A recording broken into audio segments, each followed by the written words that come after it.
Capítulo número 2, versículo número 12 al 18. Hace 8 días estudiamos el capítulo 2, versículo 5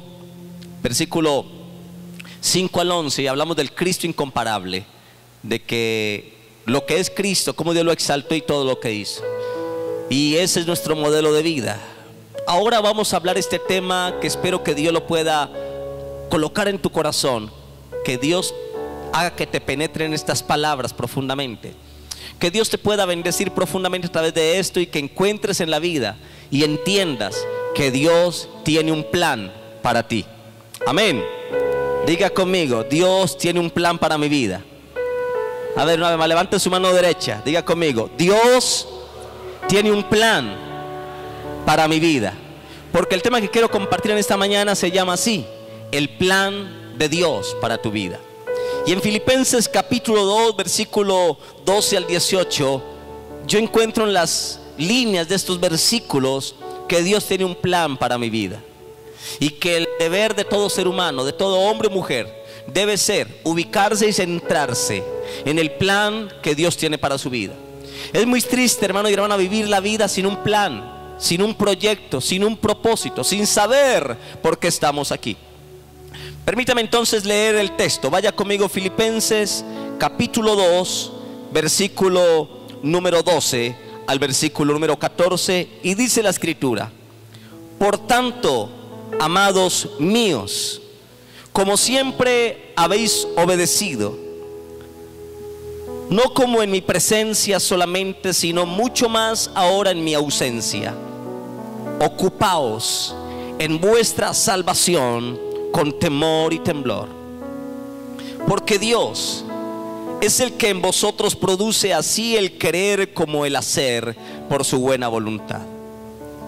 Versículo 14: haced todo sin murmuraciones y contiendas, para que seáis irreprensibles y sencillos, hijos de Dios sin mancha, en medio de una generación maligna y perversa, en medio de la cual resplandecéis como luminares en el mundo, asidos de la palabra de vida, para que en el día de Cristo yo pueda gloriarme de que no he corrido en vano, ni en vano he trabajado. Y aunque sea derramado en libación sobre el sacrificio y servicio de vuestra fe, me gozo y regocijo con todos vosotros. Asimismo, gozaos y regocijaos también vosotros conmigo. Amén. Cierre sus ojos y dígale al Señor que en esta mañana le hable a su corazón. Padre, en el nombre de Jesús, yo pido que tu palabra en esta mañana sea viva y eficaz, y más cortante que espada de dos filos, y penetre hasta lo profundo, hasta partir el alma, el espíritu, las coyunturas, los tuétanos, y discierna nuestros pensamientos y las intenciones de nuestro corazón. Padre, necesitamos oír tu palabra, y aquí venimos hambrientos, deseosos de escuchar tu voz. Estamos cansados de escuchar las voces bulliciosas de este mundo, voces que entristecen, que agobian, que desesperan. Este mundo a gritos nos está asfixiando, pero hoy queremos escuchar tu voz tierna, dulce, sabia, que nos haga entender que aunque estamos en este mundo, debemos ser luminares en este mundo. Gracias, recibimos tu paz. Establezco en esta mañana un ambiente de orden, de tranquilidad. Toda preocupación, tristeza, dolor, toda situación que esté en nuestras vidas que no nos deje estar tranquilos y quietos en tu palabra, hoy nos declaramos libres y estamos sensibles a tu voz. Queremos hoy entender que hay un plan tuyo para nuestras vidas, y que queremos centrarnos y correr en pos de ese plan. Renunciamos al plan nuestro y aceptamos el plan de Dios para nuestras vidas, que es bueno y perfecto. Muchas gracias, Señor. Amén. Amén. El plan de Dios para tu vida. Permítame introducir en esta mañana el tema diciendo que el propósito de Dios para el ser humano, el propósito de Dios para el hombre, no es algo complejo, no es algo que sea imposible de alcanzar o de entender, ni tampoco es algo que sea inalcanzable. El plan de Dios para nuestras vidas, hermano y hermana, se lo descubre por medio de una entrega inicial a Cristo. Cuando nosotros entregamos nuestra vida a Cristo por la fe, ese día empieza para nosotros un plan maravilloso y perfecto de Dios para nosotros. Así que el plan de Dios para nuestras vidas lo descubrimos por medio de una entrega inicial a Cristo. Y esa entrega inicial a Cristo por la fe da lugar a una visión de Dios para nosotros que abarca toda nuestra vida. Hermanos, qué bueno cuando usted y yo podemos entender a Dios y conocerlo y saber que Dios tiene un plan para nuestras vidas. Amén. Permítame entonces decirle acerca de la voluntad de Dios. Y es que la voluntad de Dios para nosotros comienza con algo que parece tan pequeño. Por ejemplo, el día que usted hizo una pequeña oración y a través de esa oración le dijo: Señor, te necesito, te abro la puerta de mi corazón, entra. Y ese día usted una pequeña oración que no duró más de 30 segundos. Ahí empezó la voluntad de Dios para su vida. Y la voluntad de Dios para nosotros comienza con algo que parece ser tan pequeño como un arroyo. Hacer la voluntad de Dios, pero que pronto llega a ser tan ancho y tan profundo como un río sin fin para cada uno de nosotros. Y ese río, que yo lo miro como la voluntad de Dios para nuestras vidas, abarca toda nuestra vida en su flujo constante, desde que recibimos a Cristo hasta que Él venga o muramos. Hay un propósito de Dios para nuestras vidas. Dígale que está a su lado: Dios tiene un plan para tu vida. Vamos, dígaselo. Mira al que está, dígale: Dios tiene un plan para tu vida. Quizás muchos han venido en esta mañana aquí sin propósito, sin plan, sin saber por qué están aquí. No saben por qué viven, por qué existen, para dónde van. Viven sin ton ni son, llevados por las olas de la vida, arrastrados, sin tener un destino, un propósito, una razón del por qué vivir.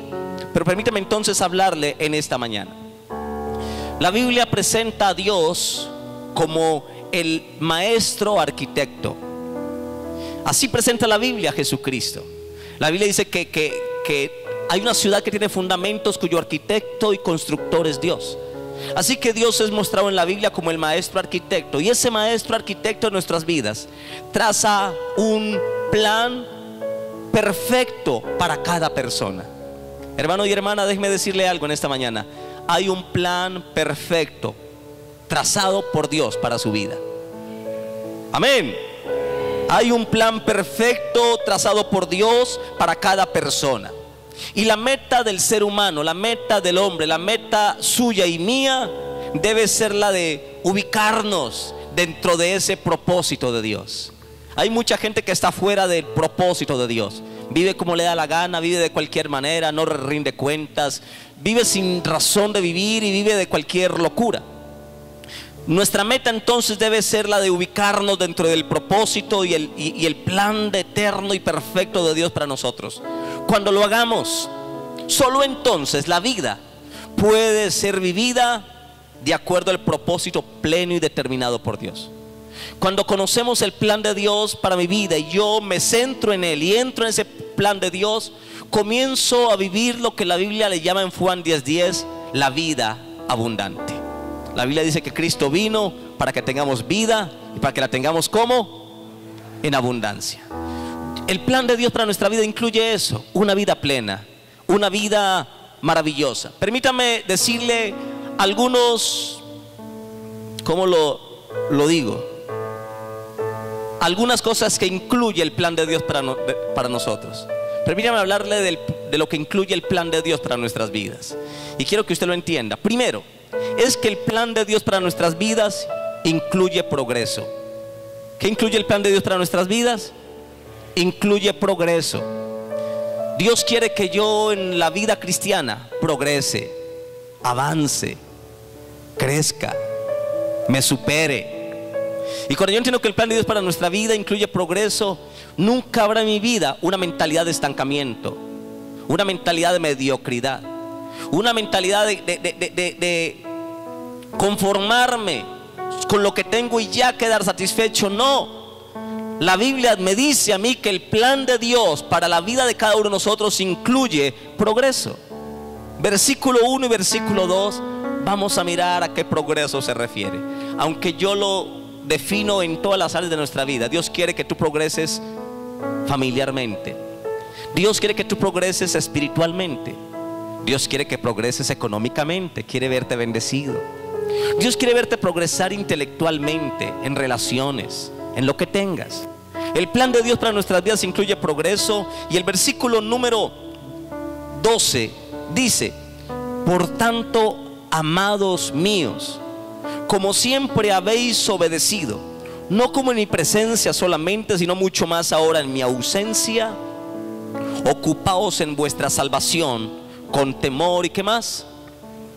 Y temblor. Eso lo dijo el apóstol Pablo. Dijeron a la iglesia de Filipos y a todos nosotros que el plan de Dios para nuestra vida incluye progreso. Y habla de la salvación. Y él dice que la salvación necesita una ocupación. Por eso dice el versículo: ocupaos de vuestra salvación. Hermano, el plan de Dios eterno era salvarnos. Amén. Ya somos salvos, gloria a Dios. Tenemos a Jesús en el corazón. Somos hijos de Dios. Somos salvos. Pero hoy no termina todo. En la salvación que yo recibí, el día en que recibí a Cristo, debo ocuparme en esa salvación.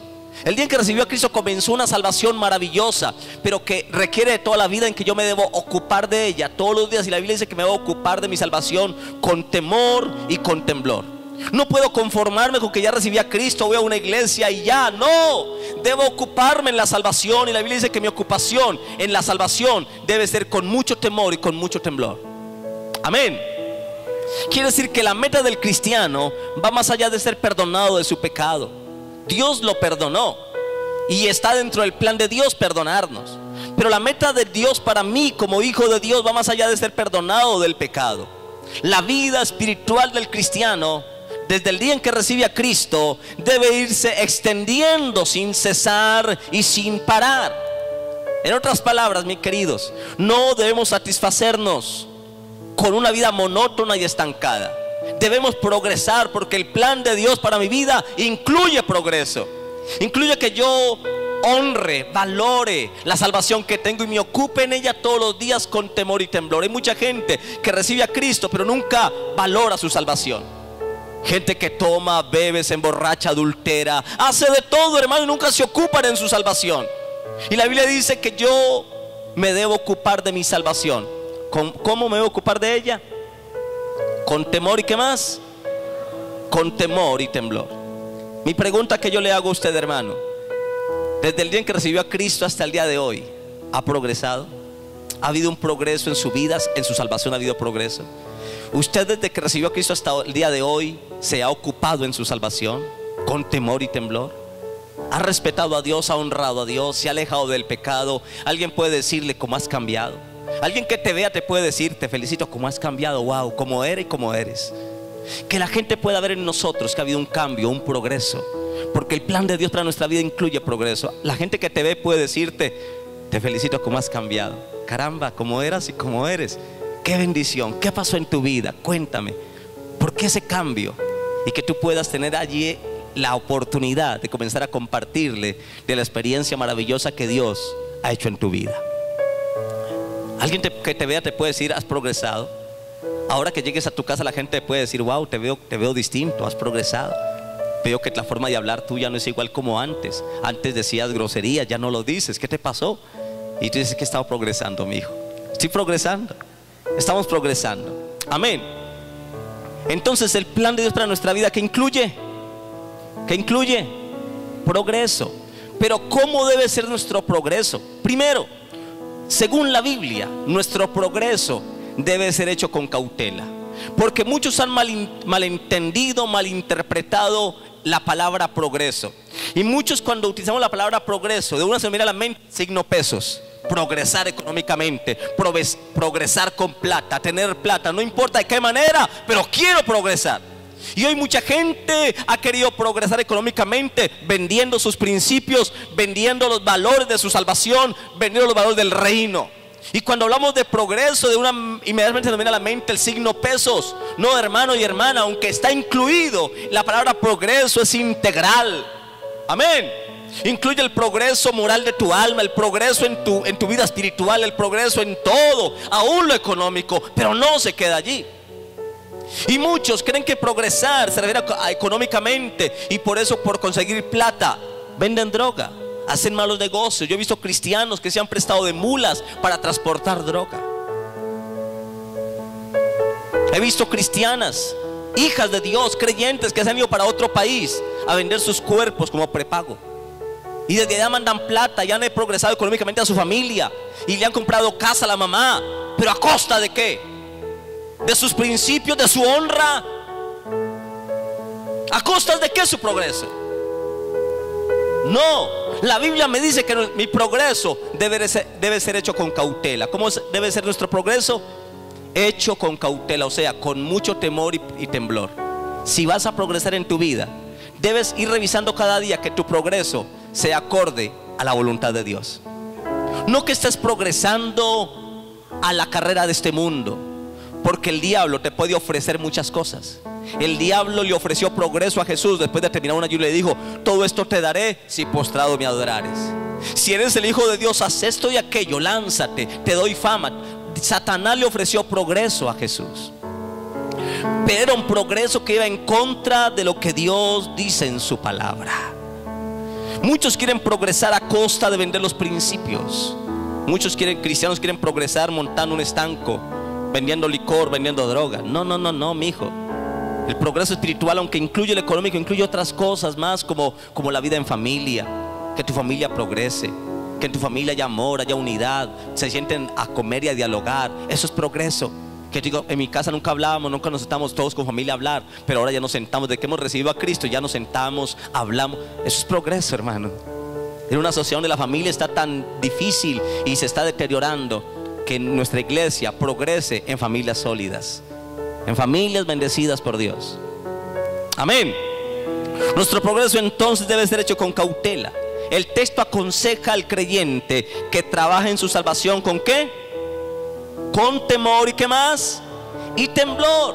Lo que Pablo le está diciendo a la iglesia es que no podemos tratar las cosas sagradas y las cosas espirituales como si fueran una comedia liviana.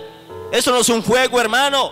La vida cristiana no es un juego, no es jugar a las escondidas. No podemos tratar la vida cristiana, donde Cristo murió por nosotros, como si fuera una comedia liviana.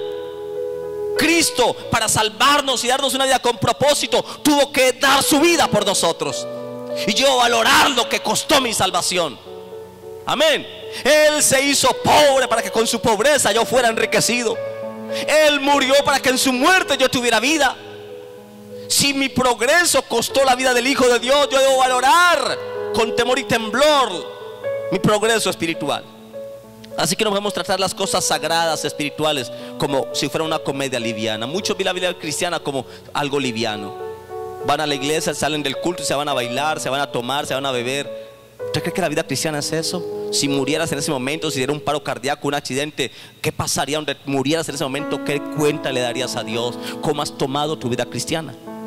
Permítame leerle un texto donde nos advierte a lo que Pablo le dijo a Filipenses: que se ocuparan de su salvación y fueran progresando en la salvación con temor y temblor.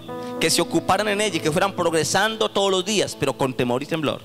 Hebreos 12, 28 y 29. Mire lo que nos aconseja el escritor sagrado con respecto a lo que Pablo le dijo a los filipenses. Por favor, quiero que lo busque. Hebreos capítulo número 12, verso número 28 y versículo número 29. Cuando lo encuentre me dice amén. Hebreos 12, 28 dice: así que recibiendo nosotros un reino inconmovible, tengamos gratitud, y mediante ella sirvamos a Dios, agradándole ¿cómo?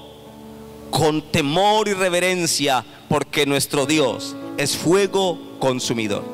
La Biblia dice que el día en que usted recibió a Cristo, recibió un reino inconmovible. Nadie va a poder sacar el reino de tu corazón, hermano. No hay diablo que nos meta. La Biblia dice: así que recibiendo nosotros un reino inconmovible, dice la Biblia, tengamos gratitud. Si Dios, hermano, murió por mí, si Dios entregó su vida por mí, la Biblia dice que yo voy a tener gratitud. Y con esa gratitud, dice, mediante ella, la gratitud, sirvamos a Dios, agradándole todos los días con temor y reverencia, con mucho cuidado, Porque aunque Dios es amor y nos salvó, dice la Biblia que nuestro Dios también es fuego consumidor. Es fuego consumidor. Así que si tú no te ocupas con cuidado en esto, con mucha cautela, no juegues con esto. Hay gente que se pone a jugar, no, yo voy y tomo y no tiene nada de malo. Yo voy una fornicadita, pastor, una fornicadita que dura un minuto. Cuidadito, hermano. Cuidadito con esa canita al aire. Te puedes dejar en el aire, mijo. Cuidadito. La Biblia dice que aunque Dios es amor y me salvó, me dio un reino como Biblia y me colocó un plan para mi vida, dice que Él también es fuego consumidor, y que yo no ando con esto sirviéndole y agradándole con temor y temblor. Él es fuego consumidor. Así que mi progreso, hermano, en la vida cristiana debe ser hecho con cautela. La Biblia nos advierte. Amén. Segundo, ¿cómo debe ser hecho nuestro progreso? Segundo, nuestro progreso debe ser hecho con confianza. Amén. Yo tengo confianza en mi vida cristiana. ¿Sabe por qué? Porque sé que el que está conmigo es el Señor, y que el que empezó en mí la buena obra, Él la va a terminar. Amén. Y Él es el que produce en mí el querer como el hacer por su buena voluntad. Mire lo que dice el versículo 13. Dice que hemos de tener confianza en nuestro progreso. Tenga confianza. Muchos que dicen, no, pastor, es que yo, ¿qué tal que yo le falle a Dios? Es que yo quiero servir, pero ¿qué tal que yo le falle? Ten confianza. El Señor está contigo. Y cuando Él ve tu corazón sincero, Él va a acabar la obra que Él empezó en ti. Él la va a acabar.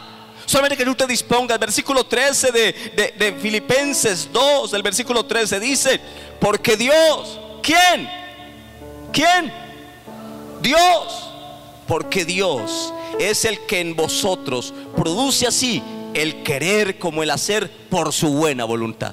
¿Qué nos dice el versículo? Que tengamos confianza, que no estamos solos, que Él, Dios, es el que nos produce el querer como el hacer. Y en eso está la buena voluntad de Dios. Que es que el progreso debe ser hecho con confianza. Y cuando nos damos cuenta de que Dios está con nosotros, y cuando nos damos cuenta de lo que Dios está haciendo en nosotros ahora mismo, la desesperación será borrada de nuestra alma. Podemos mirar la vida desde tres perspectivas en nosotros, hermano. Y yo quiero decirle algo, hermano y hermana: Jesús está con ustedes. El Espíritu Santo está contigo. Y Él es el que pone en ti el querer como el hacer por su buena voluntad. Pero mire lo que dice el versículo 6 del capítulo 1. El versículo número 6 dice, capítulo 1 dice: estando persuadido de esto, que el que comenzó en vosotros la buena obra, Él la perfeccionará hasta el día de Jesucristo. Esto me da confianza de saber que en esta vida cristiana y en mi progreso no estoy solo. Dios está conmigo, y Él que empezó en mí algo, Él lo va a terminar. Mi deber y mi meta es dejarme perfeccionar por Él hasta el día en que Él venga por mí. Amén.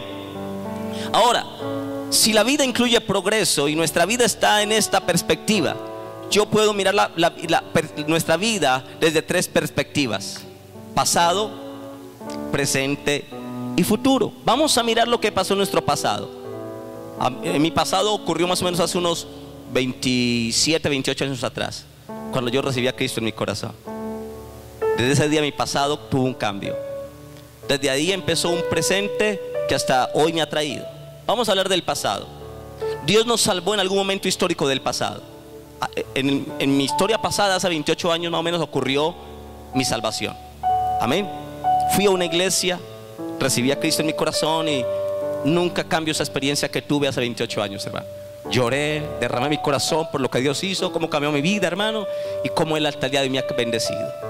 Dios nos salvó en algún momento histórico del pasado. No sé cómo estabas tú en el pasado antes de conocer a Cristo. Herido, solo, abandonado, desilusionado. Se habían burlado de ti, te habían abusado, te habían prometido amor en algún momento del pasado y todo el mundo te hizo daño. No sé cómo fue tu vida, pero Dios nos salvó a todos en algún momento histórico del pasado. Y eso es lo que la Biblia llama la justificación. Amén. El día en que Dios te salvó, ese día tú fuiste justificado. Eso ocurrió en el momento histórico de tu vida en que Dios te salvó. Eso fue el pasado. Yo ya fui justificado. La Biblia dice: justificados pues por la fe, tenemos paz para con Dios por medio de nuestro Señor Jesucristo. Pasado. Segundo, y es que en el presente Él está obrando en nosotros en el presente. ¿Qué está haciendo Dios en el presente? está obrando, está trabajando en nosotros. En este momento presente, aquí donde estamos, Dios está trabajando con nosotros. No sé si me entiende. Dios está trabajando en nosotros. Dios está obrando en nosotros en el presente. Aquí en este momento Dios está trabajando, y todos los días, cada momento, segundo a segundo, Dios está obrando en nosotros. Y eso es lo que la Biblia llama la santificación. Dios está trabajando en mí para santificarme, trabaja en mí para hacer una obra santa, que yo cada día cambie, cada día mejore y me parezca más a Él. Amén. Entonces, Dios nos salvó en un momento histórico del pasado. Eso se llama ¿cómo?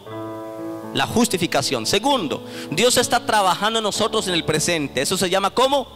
La santificación. Y tercero, Dios entra en el futuro, y va a entrar en el futuro transformando nuestros humildes cuerpos a la imagen de Cristo. A eso la Biblia le llama la glorificación. Algún día, ya hemos pasado por la justificación, estamos en la santificación, pero algún día, hermano, estaremos en la glorificación. Estaremos en la gloria con el Padre, adorando a aquel y cumpliendo y viviendo nuestro propósito eterno al lado de nuestro Dios. Eso es la obra de Dios. Filipenses 1:6 dice: estando persuadido de esto, que el que comenzó en nosotros en el pasado la buena obra la va a perfeccionar hasta el día en que Él venga y seamos glorificados con Él. Amén. Primero, entonces, el plan de Dios para nuestra vida incluye progreso. Un progreso que debe ser hecho con cautela y con confianza. Segundo, ¿qué incluye el plan de Dios para nuestras vidas? Segundo, el plan de Dios para nuestras vidas incluye prohibiciones. ¿Qué incluye el plan de Dios para mi vida? Prohibiciones. Dios, un Dios libre, un Dios que trae libertad, un Dios que dice: el conoceré la verdad y la verdad os hará libres. Sin embargo, es una libertad con prohibiciones. Y el plan de Dios para nuestras vidas, hermano y hermana, incluye prohibiciones. Versículo 14 me da una lista de algunas prohibiciones. Son muchas más, son muchas. En la Biblia encontramos un sinnúmero de prohibiciones que tenemos que tener mucho cuidado. Pero en el versículo Pablo dice que el plan de Dios para nuestra vida incluye prohibiciones. Versículo 14, mira cómo dice, del capítulo 2. Versículo 14 dice: haced todo como. A ver, alguien lo lee fuerte. ¿Quién lo dice? ¿Cómo dice el versículo 14? Haced todo sin murmuraciones y contiendas. Ahí hay prohibiciones. Así que el plan de Dios para mi vida, aparte de incluir progreso, incluye prohibiciones. Es prohibido hacer algo con murmuración. Dios prohíbe que se haga algo con murmuración. La Biblia dice que el plan de Dios para mi vida incluye prohibiciones. La Biblia dice: hagan todo sin murmuraciones y contiendas. Prohibiciones. El plan de Dios para nuestra vida incluye prohibiciones. El texto nos da una breve lista de cosas que no hay que hacer. Amén. Nos da una lista de cosas que no hay que hacer. Ahora, la fe reclama la acción prohibitiva como también el logro positivo. Y necesitamos una fe firme para hacer los rechazos en forma inteligente de las cosas que debemos rechazar. Y hermano, hay cosas que no son fáciles de rechazar, como el chisme, la murmuración. Es que es rico murmurar, pero peligroso. Y como lo he dicho muchas veces, cuando la murmuración o el chisme está acompañado de tinto y buñuelo, venid para acá, tomémonos un tinto con buñuelito y mientras tanto te voy contando. Hermano, el chisme acompañado de tinto y buñuelo pintadito, así que es peligroso, hermano. Ve, te invito a la casa a tomar, que nos tomemos un tinto con buñuelito, pan de bono, y yo te cuento unas cosas que tengo que contar. Te pongo al día, camina. Ay, qué peligro, hermano. Ve, contame, ¿y qué pasó? Y Julana de tal que está en embarazo, ¿cómo? Que la dejó el marido, que le pegó. Nos gustan los chismes, hermano. Y la Biblia dice que eso es una prohibición, que lo hagamos todo sin murmuraciones y sin contiendas. Amén. Hebreos capítulo 11, versículo 24 me dice algo muy especial. Hebreos capítulo 11, versículo número 24. Dice el texto lo siguiente de Hebreos 11, versículo número 24. Dice lo siguiente: por la fe Moisés, hecho ya grande. ¿Qué pasó con Moisés cuando se hizo grande? Rehusó llamarse hijo de la hija de Faraón. Y el rehusar eso, hermano, significaba rehusar a su herencia, rehusar a su progreso, a su logro, a su futuro, a todo. Y él dijo: aunque por ser hijo de la hija de Faraón merezco el reino, merezco el trono de Egipto, merezco la autoridad, yo renuncio a eso. Y el versículo siguiente dice: escogiendo antes ser maltratado con el pueblo de Dios que gozar de los deleites temporales del pecado. Él dijo que si eso, aunque le iba a dar riquezas y una vida segura, iba a poner en riesgo su vida eterna, hermano, él dijo: lo rechazo. Y él mismo se autoprohibió. Él mismo se autoprohibió de algo, de un deleite temporal, por tener, hermano, los ojos puestos en lo eterno. Amén.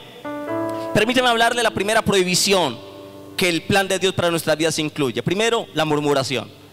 La murmuración es una de las prohibiciones que encontramos en la Biblia, que incluye el plan de Dios para nuestra vida. Por eso dice el versículo número 14 de Filipenses 2: haced todo sin ¿qué? Sin murmuraciones. Sin murmuración. La murmuración está en la lista de prohibiciones. Por eso el versículo dice: haced todo sin murmuraciones. En el libro de Éxodo, capítulo 14 y capítulo 17, encontramos dos hechos históricos, pero que fueron reales, donde el pueblo de Dios murmuró. Y las murmuraciones les llevaron a la muerte, a que sus cuerpos quedaran tendidos en las arenas del desierto, picados por serpientes. Amén. Un pueblo, hermano, que debería estar contenta con su vida, contentos con su progreso. Un pueblo al que Dios le dio maná del cielo, le dio agua de la peña. Un pueblo al que Dios le abrió el mar rojo, un pueblo al que Dios le dio la victoria. Pero vivían siempre, hermano, malagradecidos, desagradecidos. Por todo murmuraban, por nada estaban contentos. Hermano, la murmuración es una plaga que en nuestros días nos persigue. Todo el mundo murmura. Hoy tenemos programas. Por ejemplo, hace poco había un programa de televisión que ya lo quitaron, donde decía: sweet, el dulce sabor del chisme. ¿Lo escuchó? Y así le colocaban: sweet, el dulce sabor del chisme. Y dicen que el chisme es el dulce sabor. Ahora hay un programa de unas personas que se llama La Red. Qué chismerío, hermano. Qué chismerío de programa. Eso es darle cuenta de la vida de todo, de gente que uno no conoce y se da cuenta de todo. Qué chismerío, hermano. Murmuración, chisme. La Biblia dice: háganlo todo sin murmuraciones. Mire lo que dice Éxodo capítulo 14. Cómo el pueblo, después de haber recibido tantas bondades de Dios, en vez de vivir agradecido, murmuró. Éxodo capítulo número 14. Amén. Y allí encontramos cómo el pueblo murmuró contra Jehová. Cómo el pueblo se dañó tremendamente y se hicieron un tremendo daño al haber murmurado ellos contra Dios. Amén. Y allí encontramos cómo murmuraron después de que cruzaron el mar rojo y murmuraron contra Dios, y Dios se hizo con ellos. Perdón, capítulo 15, versículo 22. Capítulo 15, verso 22 dice: e hizo Moisés que partiese Israel del mar rojo, y salieron al desierto de Chur, y anduvieron 3 días por el desierto sin hallar agua, y llegaron a Mara, y no pudieron beber las aguas de Mara porque eran amargas. Por eso le pusieron el nombre de Mara. Entonces el pueblo, ¿qué hizo? Murmuró contra Moisés y dijo: ¿qué hemos de beber? Y Moisés clamó a Jehová, y Jehová le mostró un árbol y lo echó en las aguas, y las aguas se endulzaron, y allí les dio estatutos y ordenanzas, y allí los probó. Y dijo: si oyeres atentamente la voz de Jehová tu Dios, hicieres lo recto delante de sus ojos, y dieres oído a sus mandamientos, y guardares todos sus estatutos, ninguna enfermedad de la que envié a los egipcios te enviaré a ti, porque yo soy tu sanador. Pero allí dice el texto que murmuraron. Capítulo 16, versículo número 6. Entonces dijeron Moisés y Aarón a todos los hijos de Israel: en la tarde sabréis que Jehová os ha sacado de la tierra de Egipto, y a la mañana veréis la gloria de Jehová, porque él ha oído vuestras murmuraciones. ¿Contra quién? Contra Jehová. Porque nosotros, ¿qué somos para que vosotros murmuréis contra nosotros? Murmuraron. Capítulo 17,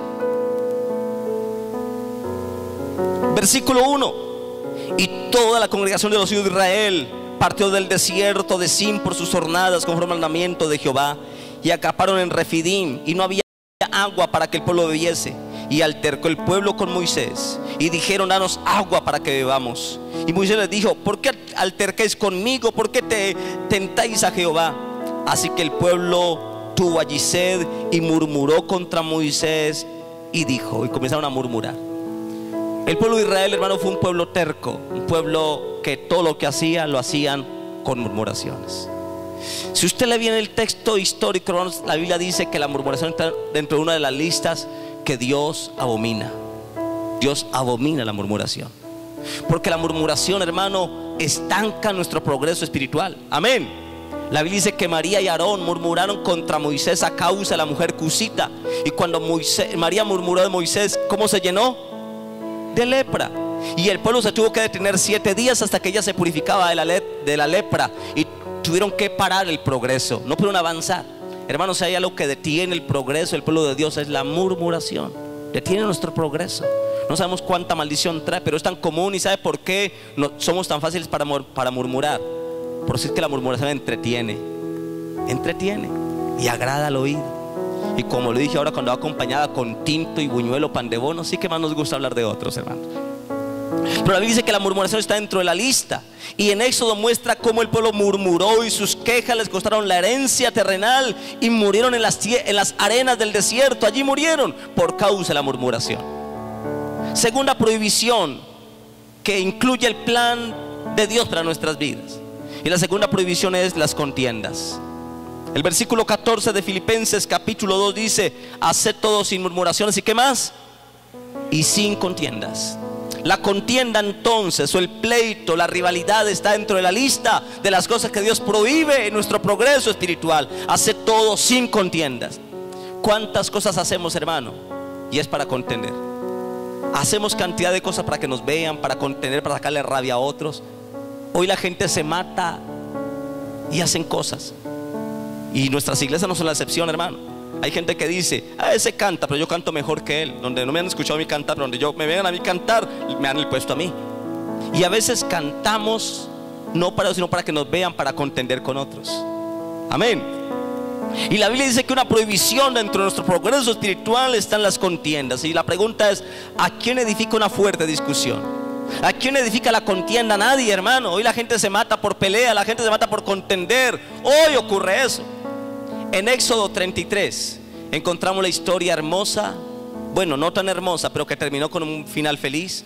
Es la historia de Jacob y Esaú. ¿Usted conoce la historia de Jacob y Esaú? 2 hermanos, venían de una linda familia, podríamos decirlo. Pero algo ocurrió, porque había parcialidad. Rebeca tenía favoritismo por Jacob, sí, por Jacob, e Isaac por Esaú. Y había partidismo, preferencias en la familia. Y eso comenzó, sin darse cuenta los papás, a desembocar un odio entre hermanos, a tal punto que Jacob le robó a su hermano, le usurpó su primogenitura.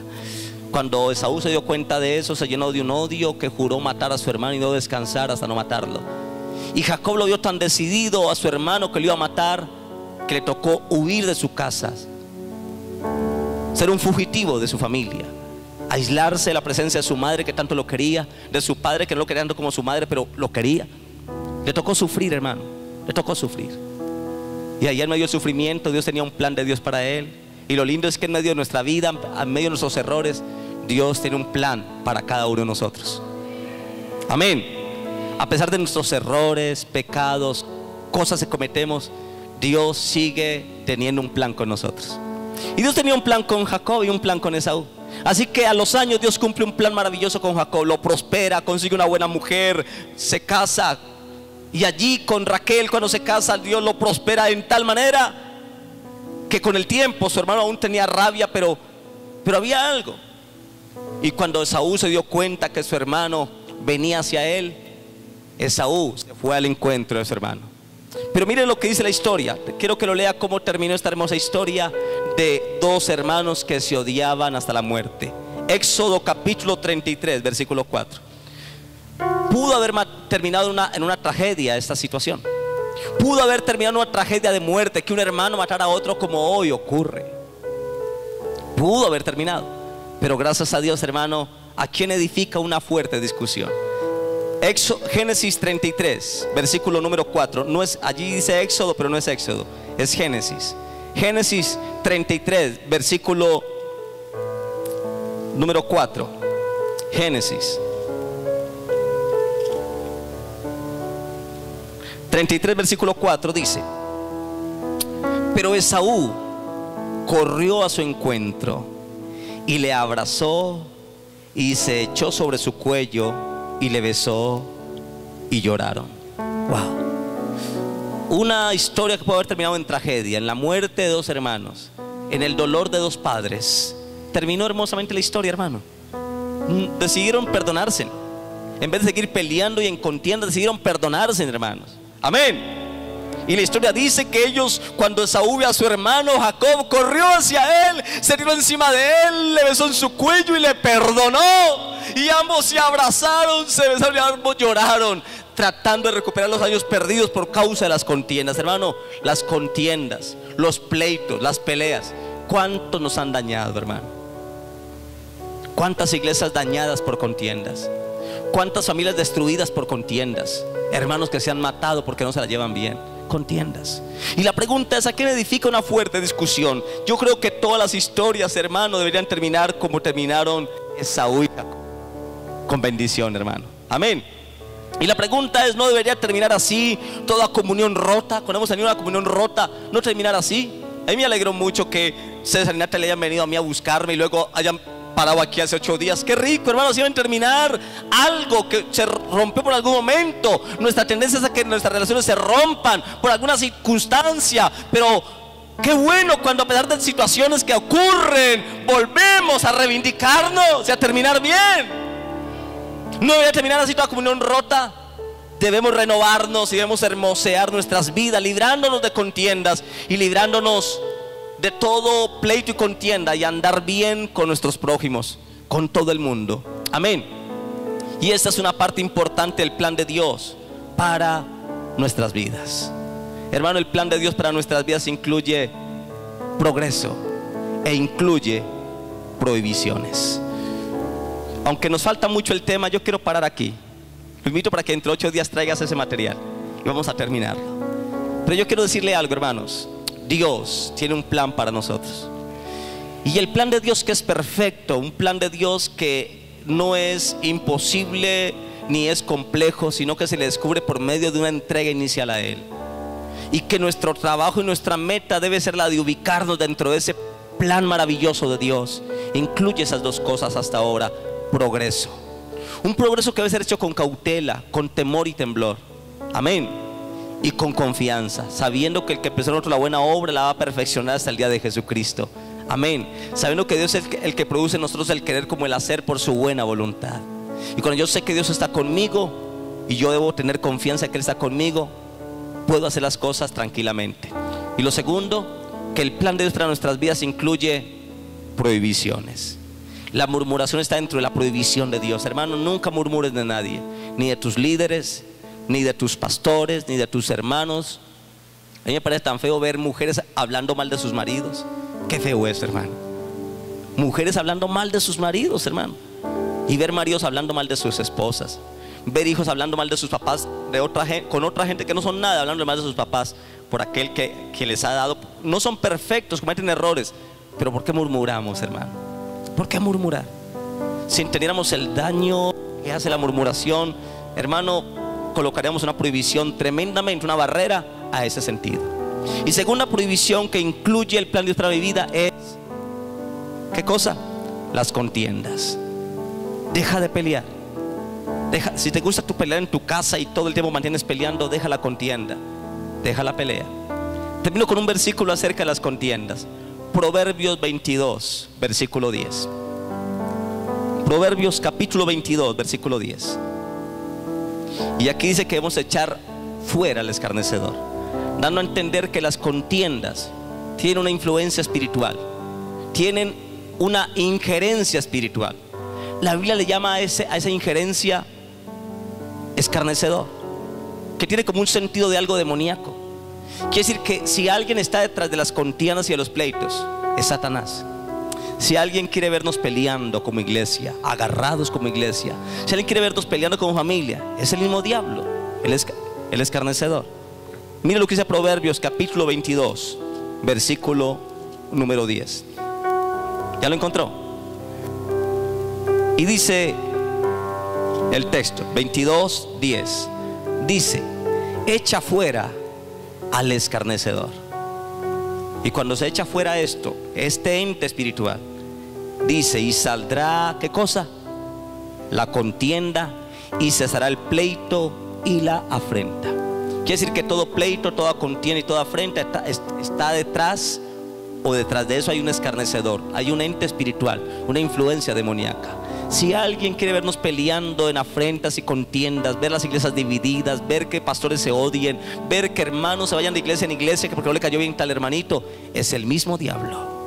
Y las contiendas no le hacen bien a nadie. Amén. Yo quiero que se ponga de pie en esta mañana. Póngase de pie. Si puede levantar sus manitos, levántelas y dígale: Señor, gracias que estoy entendiendo que tú tienes un plan para mi vida. El plan de Dios para nuestras vidas es mejor que el plan que tú tienes para ti mismo. Hoy puedes sustituir tu plan por el plan de Dios. Hoy puedes entregarle al Señor tus sueños. Puedes permitir que Dios haga tu voluntad en ellos. Yo quiero que cierres tus ojos y que levantes tus manos.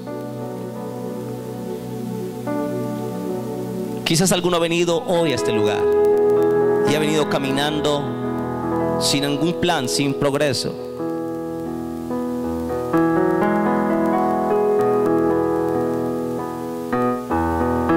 Levante sus manos.